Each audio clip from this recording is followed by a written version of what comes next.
Mosia, chapitre 3. Suite du discours du roi Benjamin. Le Seigneur omnipotent exercera un ministère parmi les hommes dans un tabernacle d'argile. Du sang sortira de ses pores lorsqu'il expiera les péchés du monde. Son nom est le seul par lequel vient le salut. Les hommes peuvent, grâce à l'expiation, se dépouiller de l'homme naturel et devenir des saints. Le tourment des méchants sera comme un étang de feu et de soufre. Vers 124 avant Jésus-Christ. Et en outre, mes frères, je voudrais attirer votre attention, car j'ai encore à vous parler quelque peu. Voici, j'ai des choses à vous dire sur ce qui va arriver. Et les choses que je vais vous dire m'ont été révélées par un ange de Dieu. Et il me dit, éveille-toi, et je m'éveillai, et voici, il se tenait devant moi.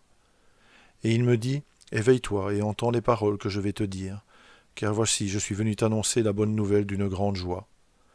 Car le Seigneur a entendu tes prières et a jugé de ta justice et m'a envoyé t'annoncer que tu peux te réjouir et que tu peux l'annoncer à ton peuple, afin qu'il soit aussi rempli de joie.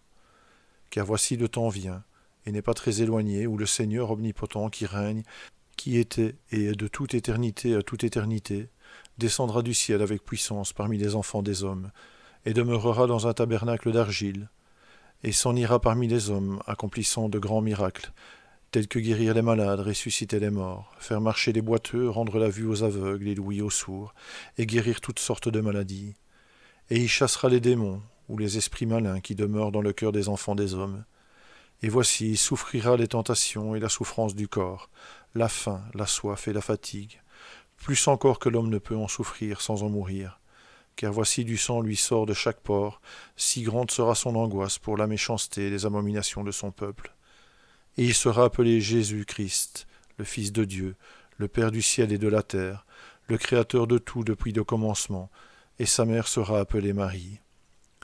Et voici, il vient parmi les siens, afin que le salut parvienne aux enfants des hommes par la foi en son nom. Et même après tout cela, on le considérera comme un homme, et on dira qu'il a un démon, et on le flagellera, et on le crucifiera. Et le troisième jour, il se lèvera d'entre les morts, et voici, il se tient pour juger le monde, et voici toutes ces choses se font pour qu'un jugement juste vienne sur les enfants des hommes. Car voici son sang expie aussi les péchés de ceux qui sont tombés par la transgression d'Adam, qui sont morts sans connaître la volonté de Dieu à leur sujet, et qui ont péché par ignorance. Mais malheur, malheur à celui qui sait qu'il se rebelle contre Dieu, car le salut ne parvient à aucun de ceux-là si ce n'est par le repentir et la foi au Seigneur Jésus-Christ. Et le Seigneur Dieu a envoyé ses saints prophètes parmi tous les enfants des hommes, pour annoncer ces choses à toute tribu, nation et langue, afin que tous ceux qui croient que le Christ viendra reçoivent le pardon de leurs péchés, et se réjouissent d'une joie extrêmement grande, comme s'il était déjà venu parmi eux. Pourtant, le Seigneur Dieu vit que son peuple était un peuple aux courroides, et il lui imposa une loi, la loi de Moïse. Et il lui montra beaucoup de signes et de prodiges et de figures et de préfigurations concernant sa venue, et de saints prophètes lui parlèrent aussi de sa venue. Et cependant il s'endurcit le cœur, et ne comprit pas que la loi de Moïse ne sert à rien, si ce n'est par l'expiation de son sang. Et même s'il était possible aux petits enfants de pécher, ils ne pourraient pas être sauvés, car je vous dis qu'ils sont bénis. Car voici, comme ils tombent en Adam, ou de par leur nature, de même le sang du Christ expie leurs péchés. Et de plus, je vous dis qu'il n'y aura aucun autre nom donné, ni aucune autre voie ni moyen par lequel le salut puisse parvenir aux enfants des hommes, si ce n'est dans et par le nom du Christ, le Seigneur omnipotent.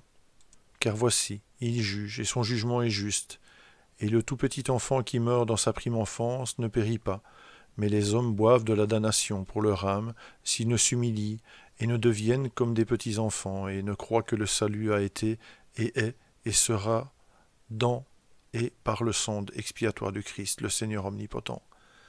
Car l'homme naturel est ennemi de Dieu, et il est depuis la chute d'Adam, et le sera pour toujours et à jamais, à moins qu'il ne se rende aux persuasions de l'Esprit Saint, et ne se dépouille de l'homme naturel, et ne devienne un saint par l'expiation du Christ, le Seigneur, et ne devienne semblable à un enfant soumis, doux, humble, patient, plein d'amour, disposé à se soumettre à tout ce que le Seigneur juge bon de lui infliger, tout comme un enfant se soumet à son père. Et de plus, je te dis que le temps viendra où la connaissance d'un Sauveur se répandra parmi toutes les nations, tribus, langues et peuples. Et voici, lorsque ce temps viendra, nul ne sera trouvé innocent devant Dieu, si ce n'est les petits enfants, autrement que par le repentir et la foi au nom du Seigneur Dieu omnipotent. Et en ce moment même, lorsque tu auras enseigné à ton peuple ce que le Seigneur ton Dieu t'a commandé, même alors il ne sera plus trouvé innocent aux yeux de Dieu, si ce n'est selon les paroles que je t'ai dites. Et maintenant j'ai dit les paroles que le Seigneur Dieu m'a commandé de dire. Et ainsi, dit le Seigneur, elles resteront comme un témoignage éclatant contre ce peuple au jour du jugement. Par elles, il sera jugé, chaque homme selon ses œuvres, qu'elles soient bonnes ou qu'elles soient mauvaises. Et si elles sont mauvaises, ils sont condamnés à la vision affreuse de leur culpabilité et de leurs abominations personnelles, ce qui les fait reculer hors de la présence du Seigneur, vers un état de misère et de tourment sans fin, d'où ils ne peuvent plus revenir. C'est pourquoi ils ont bu de la damnation pour leur âme. C'est pourquoi ils ont bu à la coupe de la colère de Dieu, que la justice ne pourrait pas plus leur refuser qu'elle ne pouvait refuser qu'Adam tomba parce qu'il avait mangé du fruit défendu. C'est pourquoi la miséricorde ne pourrait plus jamais avoir de droit sur eux. Et leur tourment est comme un étang de feu et de soufre dont les flammes ne s'éteignent pas, et dont la fumée monte pour toujours et à jamais. Ainsi m'a commandé le Seigneur. Amen.